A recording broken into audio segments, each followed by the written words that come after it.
Hi అండి. Last week అమ్మతో కలిసి అగ్రోమిక్ ఇండస్ట్రీస్ ఎనత్ నగర్‌కి అయితే వెళ్ళాను. ఇప్పుడు చూపిస్తూ ఉన్న ఐటెమ్ మనం కేక్ కట్ చేయడానికి యూజ్ అవుతుంది. లిఫ్ట్ చేయడానికి యూజ్ అవుతుంది. అలాగే ఈ బౌల్ మిక్సింగ్ బౌల్ అండి చిన్నది. ఇదొచ్చేసి ఇడ్లీస్, వెజిటబుల్స్ స్టీమ్ చేయడానికి యూజ్ చేయొచ్చు. ఈ బౌల్ కూడా అంతే చిన్నదనమాట.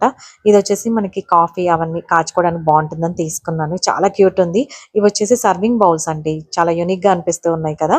అలాగే గ్లాసెస్ వచ్చేసి టీ గ్లాసెస్ అనమాట. నా దగ్గర లేవని తీసుకున్నాను. అలాగే 2 ప్లేట్స్ అమ్మ తీసుకున్నారండి. అలాగే స్ట్రెయినర్స్ తీసుకున్నాను. స్పూన్స్ కూడా తీసుకున్నాను. చాలా బాగున్నాయి క్వాలిటీ వైస్. ప్లేట్స్ తీసుకున్నాము. అలాగే ఈ ప్లేట్స్ లంచ్, డిన్నర్ కండి 50% ఆఫ్‌లో ఉన్నాయి. ఇది మిక్సింగ్ బౌల్ అన్నమాట. అలాగే నాకు బాగా నచ్చిన ఐటెమ్ చూపిస్తాను. ఇది ట్రైప్లై అండి. సాలిటైర్ బ్రాండ్‌లో ఇది ఫిష్ కర్రీస్‌కి వాటికి బాగుంటుందని తీసుకున్నాను. క్యాసరోల్స్ తీసుకున్నానండి. సిగ్నోరా వేర్ బ్రాండ్‌లో మీడియం అండ్ స్మాల్ తీసుకున్నాము. అక్క కోసం ఒకటి, నా కోసం ఒకటి తీసుకున్నాం అనమాట. ఈ గ్లాసెస్ వచ్చేసి 50% ఆఫ్‌లో ఉన్నాయండి. నా దగ్గర 10 ఇయర్స్ అయింది హాట్ యానడైజ్డ్ కుక్కర్. అది పక్కన పెట్టాను ఇప్పుడు. అందుకని ఇది తీసుకున్నాను. ఇది హాట్ యానడైజ్డ్ పాన్. బ్రాస్‌ది ప్లేట్, దీపాలు కూడా తీసుకున్నామండి. బ్రాస్ చాలా బావుంటాయి వీళ్ళ దగ్గర క్వాలిటీ. ఇలా కొన్ని ఐటెమ్స్ అయితే పర్చేస్ చేసుకున్నాం.